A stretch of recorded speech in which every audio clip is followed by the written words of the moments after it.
วิญญาณទី1ប្រមាណលេខ1លំហាត់លេខ1កំណត់តម្លៃ m ដើម្បីឲ្យបន្ទាត់ស្របគ្នាអញ្ចឹងបន្ទាត់ពីរស្របគ្នាលុះត្រាតែមេគុណប្រាប់ទីស្មើគ្នាបើយើងមានបន្ទាត់ d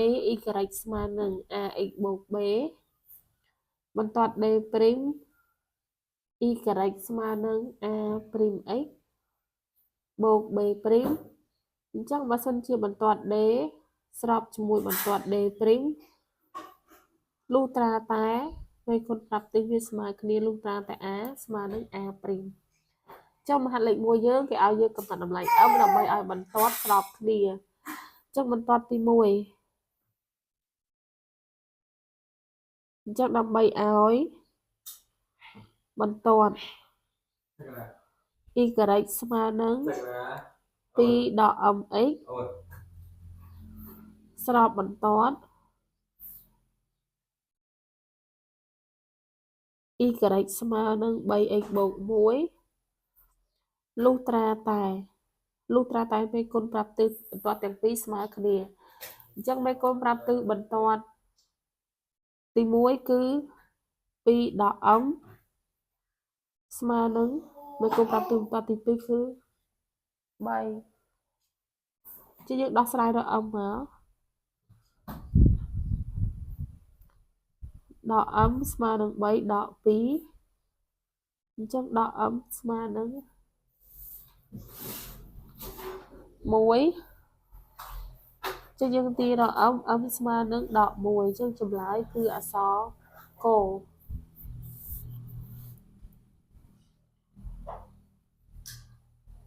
m ស្មើដក1លំហាត់លេខ2គេឲ្យត្រូវកោណ ABC មួយមានមុំ A ស្មើនឹង90ចឹងយើងគូសត្រូវកោណកែងវាមកដោយសារមានមុំកែងមួយចឹងមុំ A នេះគឺស្មើនឹង90ដឺក្រេចឹងមុំកែងកន្លែងនេះ C កន្លែងនេះ B គេប្រាប់ថារង្វាស់ AB ស្មើនឹង3រង្វាស់ BC ស្មើនឹង4គេឲ្យយើងគណនា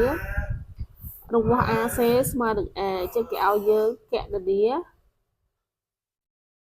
តម្លៃ A ចឹងតម្លៃ A គឺជាជ្រុង AC អញ្ចឹងដើម្បីគណនាជ្រុងនៅក្នុងត្រីកោណកែងគឺយើងប្រើតាមទ្រឹស្ដីបត់ពីតាគរអញ្ចឹងយើងដាក់តាមពីតាគរគេបានអ៊ីប៉ូតេនូសការ៉េអ៊ីប៉ូតេនូសគឺជ្រុងដែលឈរមុំកែងអញ្ចឹងគឺ BC ការ៉េស្មើនឹងផលបូកការ៉េជ្រុងមុំកែងអញ្ចឹងស្មើនឹង AB ការ៉េបូកជាមួយនឹង AC ការ៉េប្រវែង ABC ប្រវែង BC យើងស្គាល់ចឹង4ចឹងទៅជា4ការ៉េស្មើនឹងប្រវែង AB លើកជាការ៉េប្រវែង AB គឺ3ការ៉េបូកនឹងប្រវែង AC គឺ A 4ការ៉េគឺ16 3ការ៉េគឺ9បូក A ចឹងយើងទាញរក A មក A គឺស្មើ16ដកឲ្យ9ចឹង10កន្លែងនេះគឺ A ការ៉េចឹងយើងទាញរក A ការ៉េគឺស្មើនឹង16ដក9គឺស្មើនឹង7ចឹងយើងទាញរក A គឺស្មើនឹងឫសការ៉េនៃ7អត់មានបូកដកទេដោយសារតែវាជាប្រវែងចឹងយើងមើលអក្សរ A ត្រូវនឹង A ស្មើនឹង7ត្រូវលេខបានត្រូវនឹងអក្សរកដូចគ្នាអញ្ចឹងមានន័យថាចម្លើយនេះគឺអក្សរក A ស្មើនឹងឫស7ចាអញ្ចឹងពេលដែលយើងធ្វើចំណោទទី1យើងត្រូវអានប្រធានឲ្យច្បាស់សិនតើលំហាត់នេះគេសួររកអីគេថានៅក្នុងកាបូបមួយមានប្រាក់ 8000 រៀលគេរាប់ចំនួនក្រដាសប្រាក់ឃើញ11សន្លឹកក្រដាសប្រាក់នេះមានពីរប្រភេទគឺប្រភេទ500រៀលនិង1000រៀលចូលរកចំនួនក្រដាសប្រាក់ប្រភេទនីមួយមានន័យថាតើក្រដាស500នឹងមានប្រមាណសន្លឹកក្រដាស1000មានប្រមាណសន្លឹកណាទីដាក់មករកចំនួនក្រដាសប្រាក់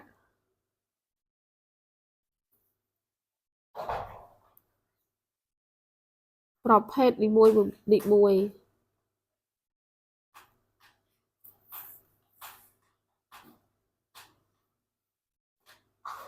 vì chăng chấm nào sớm mấy ca cả đói và quan bị sớm mấy ca cả đói và quan sớm mấy ca cả đói và top bây giờ được xem sớm tối hay dương tàng chắc là sao là dương đâu vì pet đấy tàng pi và pet được kia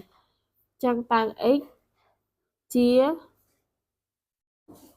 chấm luôn và đa pra 500 រៀល y ជាចំនួនក្រដាសប្រាក់ 1000 រៀលបន្ទាប់ពីយើងតាំងហើយយើងសរសេរសមិទ្ធកម្ម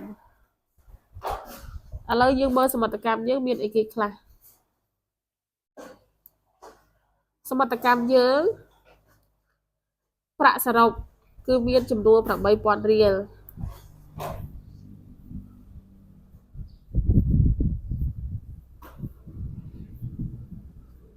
ទី2ចំនួនក្រដាសប្រាក់សរុបមាន11សន្លឹក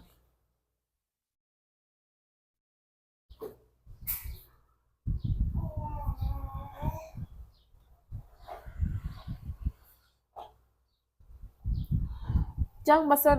បន្ទាប់ពីយើងទៅសេសមត្ថកម្មហើយគឺយើងទៅសេវាទៅជាប្រព័ន្ធសម័យកាលដើម្បីដោះស្រាយប្រាក់សរុបមានចំនួន 8000 រៀលមានន័យថា500គុណឲ្យ x មានន័យថា500នេះមាន x សន្លឹកបូកជាមួយនឹង1000គុណនឹង y មានន័យថា500មាន x សន្លឹកបូកជាមួយនឹង1000មាន y សន្លឹកគឺស្មើនឹងចំនួន 8000 រៀលបន្តមកទៀតចំនួនក្រដាសប្រាក់សរុបមាន11សន្លឹកចុះមានន័យថាចំនួនក្រដាសប្រាក់500មាន x សន្លឹកបូកនឹងចំនួនក្រដាសប្រាក់ y ក្រដាស1000ហ្នឹងមាន y សន្លឹកអញ្ចឹងស្មើនឹង11សន្លឹកសរុបទាំងអស់ចឹងគឺយើងដោះស្រាយប្រព័ន្ធសម័យកាលនេះមករក x y មកយើងនឹងរកឃើញចម្លើយបាត់យើងហើយអញ្ចឹងតានេះជាសម័យកាលទី1នេះជាសម័យកាលទី2អញ្ចឹងយើងអាចគុណក៏បានកូនបំបត្តិក៏បានឬក៏យើងចំនួនក៏បានដែរឥឡូវខ្ញុំប្រើវិធីបូកបំបត្តិដោយគុណសម័យកាលទី2និងដក500យើងគុណមកចឹងឥឡូវបានគុណទុកដដែលចឹង 500x បូកជាមួយនឹង 1000 y ស្មើនឹង 8000 រៀលអានេះខាងក្រោមគុណមកបានដក 500x ដក 500 y ស្មើនឹងដក 5500ហើយយើងបូកបំបត្តិតោះចឹងអានេះយើងបូកមកបាត់អាយ៉ាត់ x ហើយនេះនៅសល់ 500 y ស្មើនឹង 8000 ដក 5500គឺនៅសល់ 2500ជាយើងទាញរក y ស្មើនឹង 2500 ចែកជាមួយនឹង500អញ្ចឹង y គឺស្មើនឹង 5អញ្ចឹងមានន័យថាកណ្ដាល1000គឺមាន5សន្លឹកឥឡូវយើងរកឃើញ y ហើយយើងចំនួនទៅរក x វិញម្ដងអញ្ចឹងយើងចំនួនសម័យកាលទី2ចឹងយើងបានសម័យកាលទី2របស់យើងគឺ x បូកឲ្យ y 5ស្មើ11អញ្ចឹងយើងទាញរក x ស្មើនឹង11ដកឲ្យ5អញ្ចឹង x ស្មើនឹង6អញ្ចឹងយើងមើលអញ្ចឹងមានន័យថាกระดาษ500មាន6សន្លឹកกระดาษ1000គឺមាន5សន្លឹកណាអញ្ចឹងដូចនេះ x ស្មើនឹង6 y ស្មើនឹង5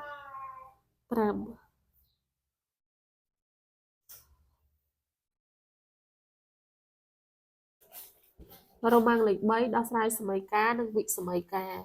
អញ្ចឹងឥឡូវយើងដោះស្រាយសម័យកាលមុនអក្សរក3កតាឲ្យ x បូក2ស្មើនឹង 2x ដក7អញ្ចឹងកន្លែងនេះដោះស្រាយសម័យកាលនៅក្រេទី1អញ្ចឹងដោះស្រាយសម័យកាលនៅក្រេទី1អាយ៉ាត់នៅម្ខាងលេខនៅម្ខាងអញ្ចឹងកន្លែងនេះសាវាមានផលគុណចឹងគុណសិនអញ្ចឹងយើងបាន 3x បូក6ស្មើ 2x ដក7បន្តមកទៀតយើងក៏បានអាយ៉ាត់ម្ខាងលេខម្ខាងអញ្ចឹងយើង នៅខាងនេះយើងបោះម្ដេចបានដក 2x ស្មើនឹងដក 7 ដក 6 អញ្ចឹង 3x ដក 2x គឺស្មើនឹង x ដក 7 ដក 6 គឺស្មើនឹងដក 13 អញ្ចឹងលំហាត់ទី1ចម្លើយនៃសមីការរបស់យើងគឺដូចនេះសមីការមានចម្លើយ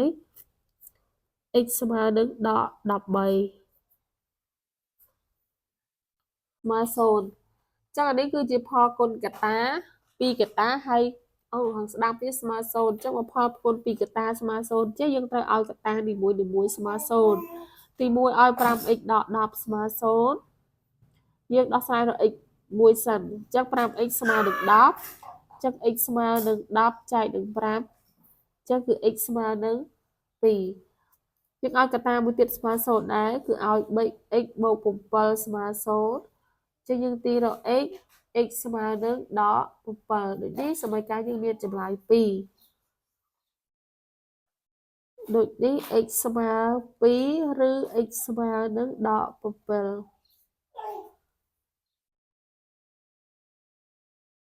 ឥឡូវយើងបន្តមកដល់អក្សរកអក្សរកគឺវិសមីការម្ដងចឹងដោះស្រាយសញ្ញាសមីការដែរចឹងកន្លែងនេះវាមកកញ្ចក់យើងគុណចូលសិនគឺយើងបាន 5x ការ៉េបូក10បន្ទាប់មកបូកខាងនេះយក2គុណចូលក្នុងមុខកញ្ចក់អញ្ចឹងបាន 6x ដក10ធំជាង 5x ការ៉េដោយសារខាងនេះ 5x ការ៉េខាងនេះក៏ 5x ការ៉េអញ្ចឹងដូចគ្នាយើងអាចសម្រួលចោលបានណាវាលេខដូចគ្នាហើយសញ្ញាដូចគ្នាយើងអាចសម្រួលចោលបានបើវានៅតែសងខាងអញ្ចឹងតោះមកយើងបាន 6x នេះបូក10ដក10វានៅមួយខាងដូចគ្នាកន្លែងនេះបូកកន្លែងដកអញ្ចឹងអាចសម្រួលបានធំជាឬស្មើកន្លែងនេះគឺ0ហើយចឹងយើងទីរក x ធំជាឬស្មើ0លើ6អញ្ចឹង x ធំជាឬស្មើ0ចឹងយើងគូអាចំនួនពិតមកដកអណន្តបូកអណន្តកន្លែងនេះគឺ0អញ្ចឹងធំជាយើងបែរមកខាងស្ដាំអញ្ចឹងចម្លើយរបស់យើងគឺយកពី0រហូតទៅដល់បូកអណន្តដូចនេះវិសមីការមានសំណុំចម្លើយ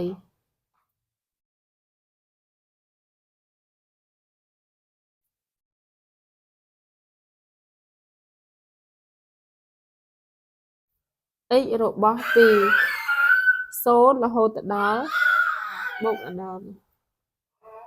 របាំងលេខ4គេមានកន្សោម2គឺកន្សោម A និងកន្សោម B អញ្ចឹងកន្សោម A គឺ 3x កត្តាឲ្យ x ដក1ដកឲ្យ x ដក1កត្តាឲ្យ 2x បូក3កន្សោម B គឺ4កត្តាឲ្យ x បូក2លើជាការ៉េដកឲ្យ x បូក1លើជាអញ្ចឹងទី1គឺគណនា a បូក b អញ្ចឹងគណនា a បូក b យើងគ្រាន់តែចំនួនចូលមកកន្សោម a យើងប៉ុន្មាននេះចំនួនចូលមកទាំងអស់មក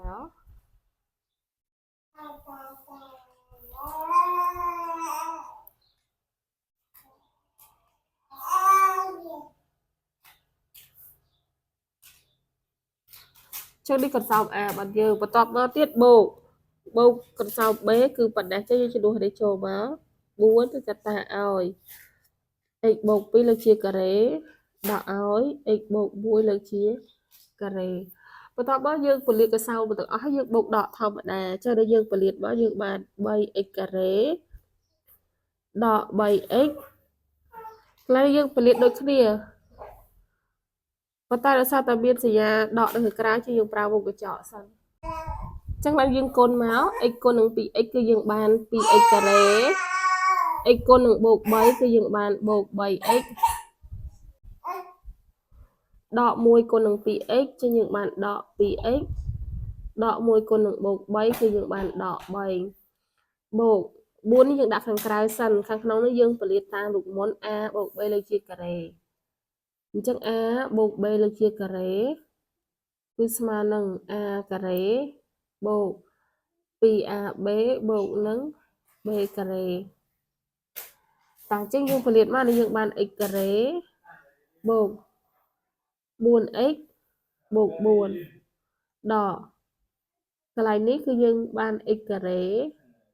បូក 2x យើងពលិតវងកញ្ចក់មកគុណសញ្ញាដកចូលសិនមកចាំយើងបូកដក 2x ការ៉េដក 3x บวก 2x បូក 3 កន្លែងនេះគុណ 4 បញ្ចូលបាន 4x ការ៉េបូក 16x បូកជាមួយនឹង 16 កន្លែងនេះគុណសញ្ញាដកចូលបាន 10x ការ៉េដក 2x បូក 1 តបមកយើងបូកដកមកកន្លែងណាមាន x ការ៉េអញ្ចឹងនេះមាន x ការ៉េសិតតែ x ការ៉េទាំងអស់ជាងបូកដកមក 3x ការ៉េដក 2x ការ៉េគឺនៅសល់ x ការ៉េបូក 4x ការ៉េស្មើនឹង 5x ការ៉េ 5x ការ៉េដក x ការ៉េទៀតនៅសល់ 4x ការ៉េបន្តមកទៀតយើងសម្រួលបានខ្លះនេះដក 2x បូក 2x អស់ចឹងនៅសល់តែដក 3x ដក 6x កន្លែងនេះ3បូក16 19 19បូក1ទៀត20អញ្ចឹងចម្លើយឃើញ 4x ការ៉េដក 6x បូក20យើងគណនា a ដក b ម្ដងយើងធ្វើដូចគ្នាមក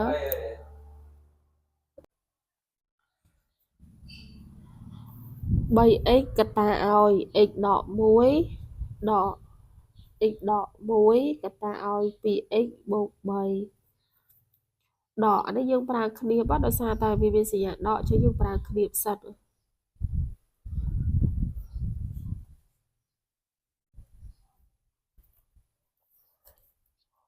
ចឹងកន្លែងយើងបាន 3x ការ៉េដក 3x កន្លែងនេះយើងពលាតសញ្ញាដកដូចនេះយើងច្រឡំពីលើមក 2x ការ៉េបូក 3x ដក 2x ដក 3 កន្លែងនេះយើងពលាតតែយើងប្រើគ្នាផ្សិតចឹងគឺយើងបាន 4 កតាឲ្យ x ការ៉េបូក 4x បូក 4 ដកឲ្យកន្លែងនេះគឺបាន x ការ៉េបូក 2x បូក 1 ហើយយើងបិទគ្នាមកវិញសិនបន្តមកកន្លែងនេះយើងបាន 3x ការ៉េដក 3x គុណសញ្ញាដកចូល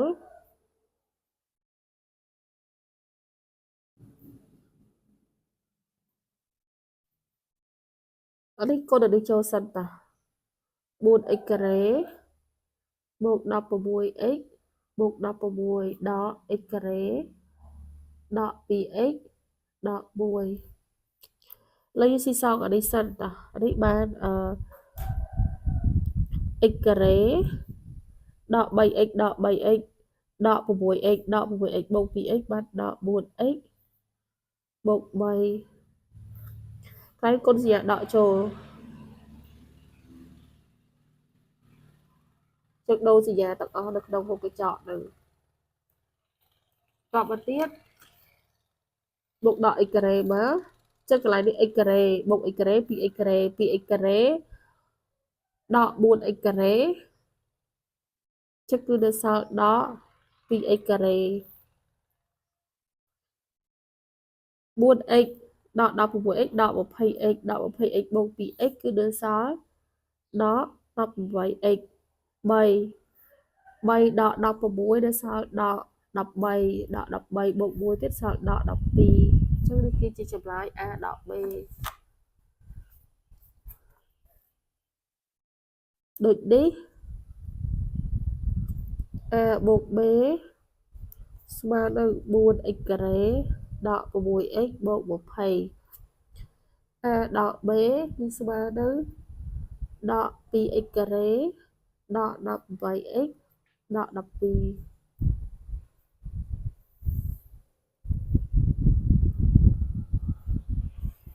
អញ្ចឹងសំណួរបន្ទាប់សំណួរខហ្នឹងគេឲ្យយើងដាក់កន្សោម a និង b ជាផលគុណកតា